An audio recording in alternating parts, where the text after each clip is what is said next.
Niger has done it again. Niger has done it again. How? Well, I'll tell you one thing for sure, right? Niger is not playing with America. The United States expanded its travel ban and added Niger to the list, and reports started flying.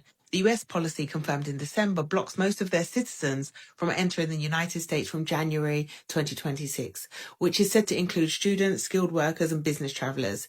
The official reasons, I say official, are security concerns, overstay rates, vetting failures. But when almost every country on that list is African or Muslim majority, people were starting to clock the tea, right? Then came the rumor that Niger had clapped back with its own visa ban on US citizens. No entry, no visa, full freeze.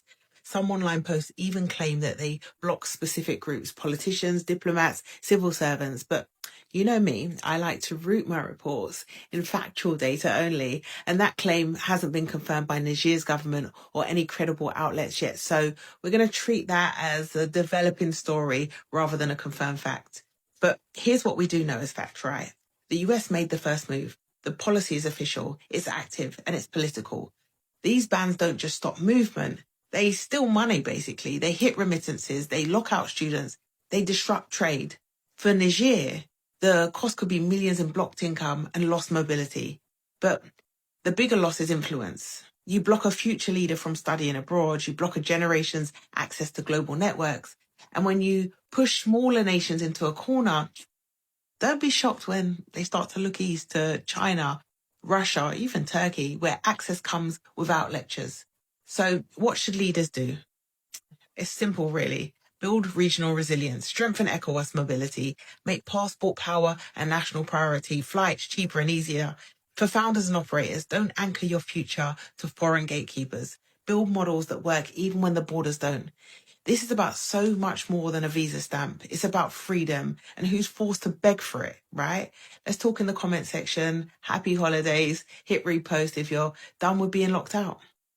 Unpopular opinion as an American, but if the United States government is banning people from certain countries from coming into the United States at all, no matter what, then those countries have the full right and absolutely should reciprocally ban American citizens from entering their countries, which is exactly what the country of Niger did this week when they issued a reciprocal and complete ban on visas for U.S. nationals and indefinitely banned U.S. nationals from entering Niger in response to Trump banning citizens of Niger from coming to the United States. And I get it, you don't care. You picked Fort Lauderdale this year over Niamey for your vacation, but it's actually quite significant. And I'm not defending the junta government of Niger, but this is part of a broader movement and willingness of African states to demand mutual respect rather than bow to unilateral pressure from the United States government. You saw this earlier this year. The government of Chad announced that they wouldn't be issuing new visas for U.S. citizens after the U.S. government announced the same.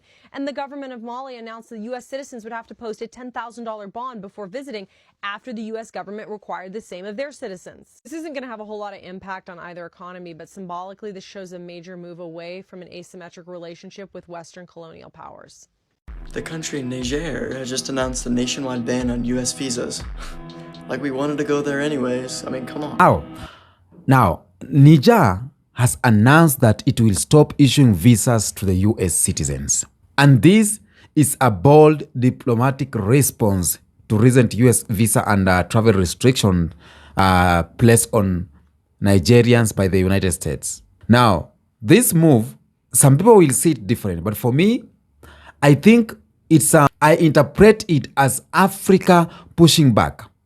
Africa is pushing back against decades of unequal treatment where African citizens face visa denials, where African citizens face visa delays. I know most of you Africans, you have come across these visa delays and denials and humiliations, while Western countries or white people, to be precise, for them, it's just easy to get visa to come in African countries.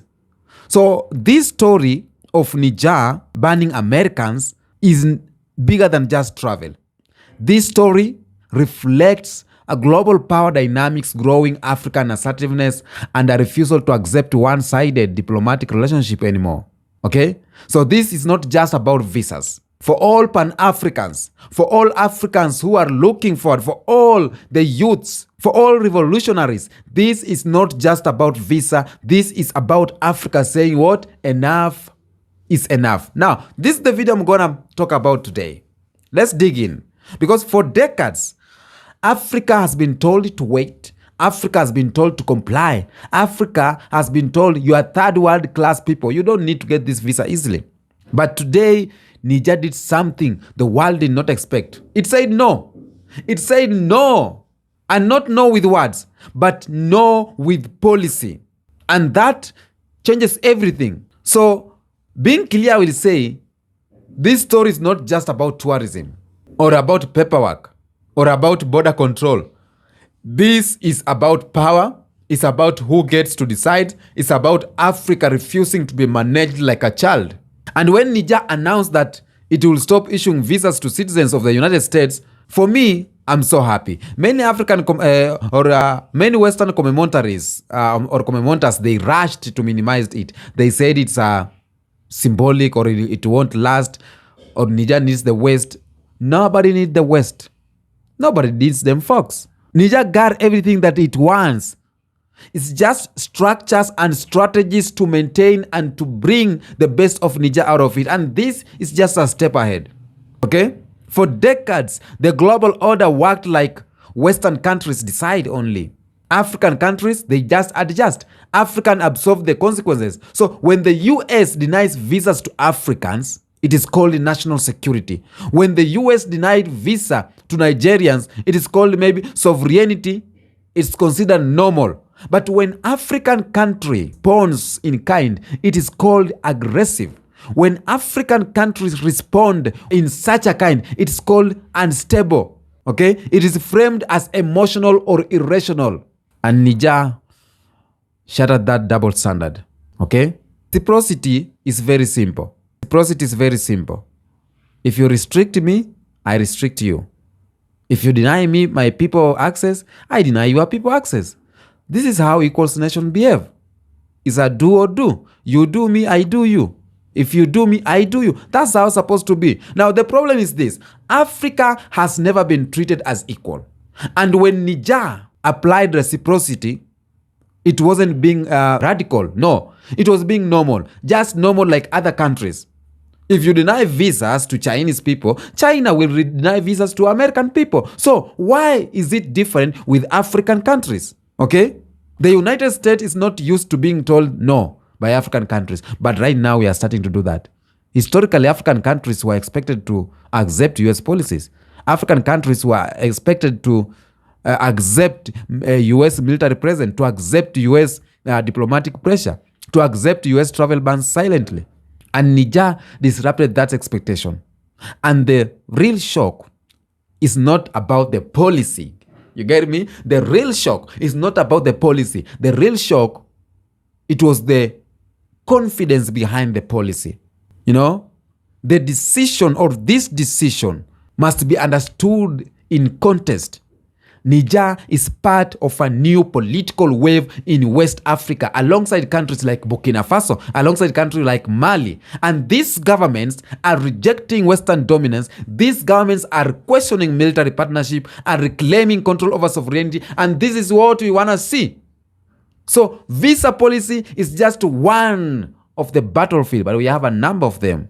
Now, the most important part, listen to this. Listen to this, my guys. For the first time in a long time, Africa governments or African governments are acting as if they don't need approval. For the first time, African governments are acting as if they don't fear punishment, as if they don't believe collapse will follow independence. So that mind shift or that mindset shift is more powerful than any sanction. Empires fall when fear disappears. We need to know that. Now, for African watching this video, the diaspora, the continent, the global shift, this moment communicates something deep. You know, you are allowed to say no. Don't shrink yourself in the corner. You are allowed to tell them no. You are allowed to respond. You are allowed to protect dignity. And this digression or these decisions tells Africans this thing, that submission is not destiny.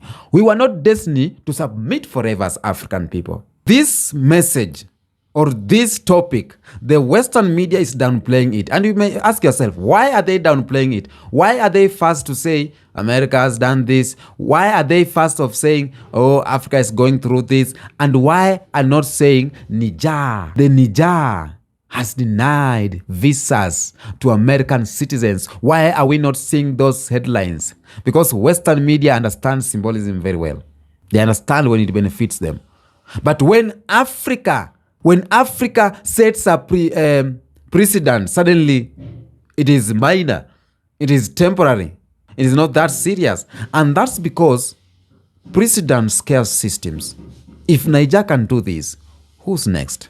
Now, power does not shift in one dramatic explosion. It shifts in small refusal. One visa decisions, one military exit, one trade renegotiating, the cancellation of these permits, mining permits, one refusal to comply. History shows this clearly. Empires crumble when enough small is enough. Just small no is enough. You know what I mean? Now, allow me to talk about how this visa decision, it is shaking the US power.